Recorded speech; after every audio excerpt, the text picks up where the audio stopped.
헤이그 스쿨을 들러서 몬드리안 얘기를 본격적으로 시작을 해볼까요? 네네. 헤이그 화파는 몬드리안의 초기 작품에도 크게 영향을 미쳤어요. 아, 연결이 되는군요. 단절이 아니라. 그럼요. 19세기 말 20세기 초반에 네덜란드는 유럽의 약소국으로 전락해 있는 상황입니다. 네. 많은 식민지를 잃었고요. 그 다음에 이제 점점 강성해지는 나라들 속에서 치이고 있었고, 몬드리안이 태어난 지역, 아르메스부르트라는 곳은 아주 작은 지방의 소도시였고, 근대화가 늦어지고 낙후된 지역이었어요. 그래서 낙후된 지역의 사람들이 버티는 한 가지는 종교였던 거예요. 그러니까 우리에게 주어진 이 모든 고난이 언젠가는 보상을 받을 거다라는 태도들이 약간 중세적인 광신 쪽으로 연결이 돼 있었는데, 이 몬드리안의 아버지가 특히 그러셨어요. 네. 아버지가 초등학교 교장 선생님이셨지만 가족을 돌보거나 아이들을 이렇게 계도하는 일들을 많이 하시는 종교 중심적인 생활을 하셨기 때문에 그게 어린 몬드리안에게는 굉장히 이제 큰 슬픔이었죠. 네. 아버지가 가장으로서 아이들을 돌보지 않고 종교의 과도하게 이제 빠져 있었고, 어머니는 또 굉장히 병약하셔갖고 아이들은 늘 불안한 상태로 있었습니다. 그림이 불안해서 벗어나는 수단이 된 거예요, 그러면? 그렇죠. 뭐라도 해서 불안해서 벗어나야 되고 자신의 안정감을 찾아야 되고 자기를 찾아야만 했던 거였죠. 네. 그래서 몬드리안의 이 어린 시절 경험이 평생을 이어가고 그가 추상 미술을 하는 아주 중요한 동기가 돼요.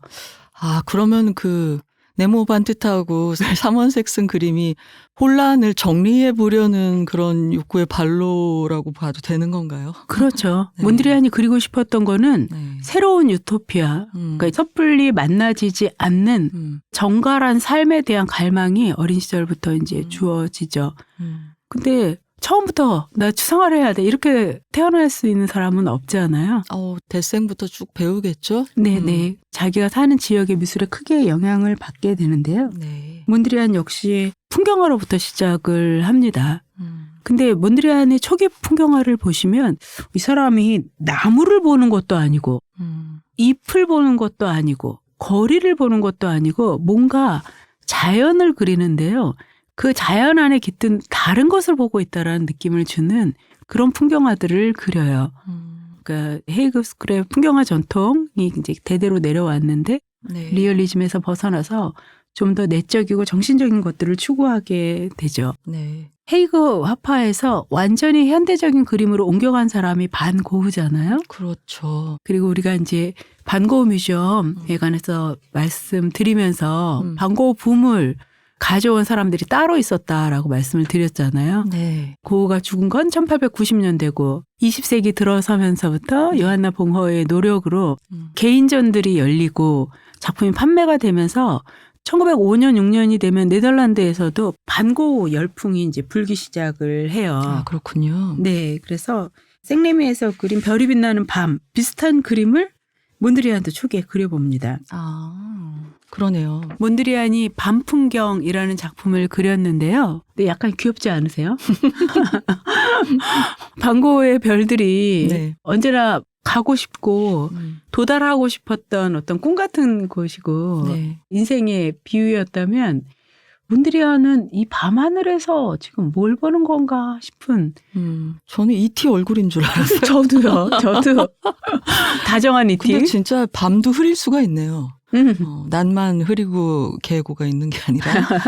그렇죠. 네. 아주 다정하게 이티처럼 바라보는 그 하늘이 네. 몬드리안이 꿈꾸던 세상이었을 것 같아요. 이 당시에 네. 숲의 정령, 자연의 정령, 따뜻함 이런 것들을 이제 생각을 했던 사람이었던 것 같아요. 근데 그렇게 부모님이 돌봐줄 형편이 안 되는데 미술 교육은 그래도 제도 안에서 받았나요? 네네. 교장 선생님이셨으니까 일반적인 교육에 이제 하실 수 있었던 거죠. 아, 네. 다만 아버지로서의 돌봄 같은 게 굉장히 부족하셨고. 그러니까 재정적인 뒷받침은 어느 정도 가능했다. 네. 아, 알겠어요. 그리고 본인 스스로가 그런 방치나 이런 것들 속에서 끊임없이 다음 단계로 가려고 노력을 했던 것 같아요. 근데 1909년이죠. 신지학 열풍이 불어요. 유럽 안에서. 신지학? 네네. 일종의 범신론적인 생각인데요. 아. 이전에는 이제 신을 만나기 위해서는 교회로 가야 된다. 카톨릭이건 개신교건 약간씩 예배 방식이 다르면서 신을 만나는 방식이 제도화되잖아요. 네. 그런 거를 거부하고 신을 개인이 직접 만나는 것. 그럼 신은 어디 있냐? 신은 자연에 깃들어 있다고 생각을 하는 거죠. 그래서 이때 19세기 말 20세기 초반에 프리메이슨을 중심으로 해서 다양한 범신론적인 흐름들이 이제 등장을 하게 됩니다. 예. 새로운 사상이었던 거죠. 그리고 이 신제학을 통해서 몬드리안은 드디어 새로운 가능성들을 발견을 해요.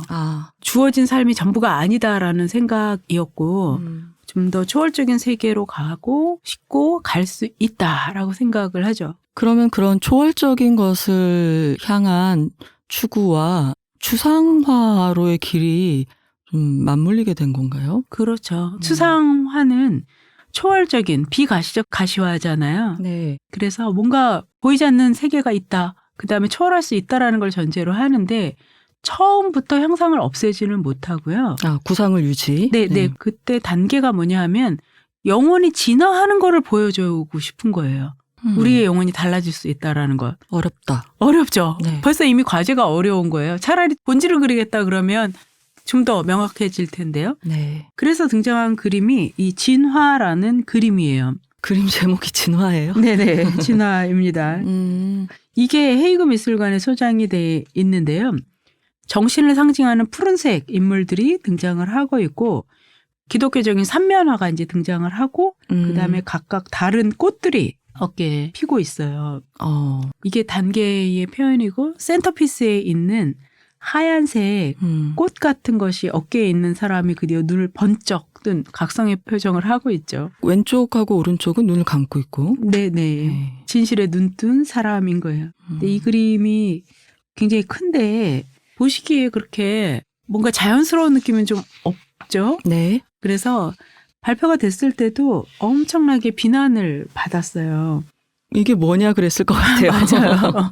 네, 그거를 이제 형용사 2개로 풀어서 차갑고 공허하다. 내용이 없다라는 얘기죠. 이게 뭐냐. 그러니까 자기가 생각하는 어떤 정신적인 각성, 본질의 도달함 이런 것들을 아직 하지 못하고 있는 거죠. 그러기 위해서는 몬드리안이 건너야 될 강이 따로 있었습니다. 20세기 초반에 누가 추상미술에 도달하느냐는 굉장히 중요한 문제였거든요. 그랬겠구나. 네, 그래서 칸딘스키니 말레비치도 자기 작품의 제작 연도까지 속여가면서 내가 먼저 추상했다. 그다음에 우리가 이제 요즘 발굴한 힐마 아르프 같은 경우에는 아예 묻어버리고 이런 식의 이제 굉장히 복잡한 그 아방가르드적인 경쟁 관계가 생겨나잖아요. 밑장을 뺐군요, 다들. 그렇죠. 내가 먼저 했다고 하려고. 내가 먼저 했다. 저런. 근데 약간씩 추상에 도달하는 방법이 다른데요. 네. 몬드리안 같은 경우에는 abstract 리얼이라고 얘기를 해요. 그러니까 우리가 추상 그러면 abstract인데 abstract라는 말에는 추상이라는 말과 또 추출해냈다라는 그렇죠. 뜻이 있죠. 네. 그러니까 리얼에서 추출해낸 게 추상인 거예요. 그 미술 교과서에 언제나 이 몬드리안의 나무가 점점 더 기하학적으로 변하는 그게 뭐 한 4장으로 이제 실려있던 기억이 나요. 네, 그 그림들이 다 여기에 있습니다. 예. 그래서 몬드리안의 교과서라고 이제 말씀을 드리는 거죠.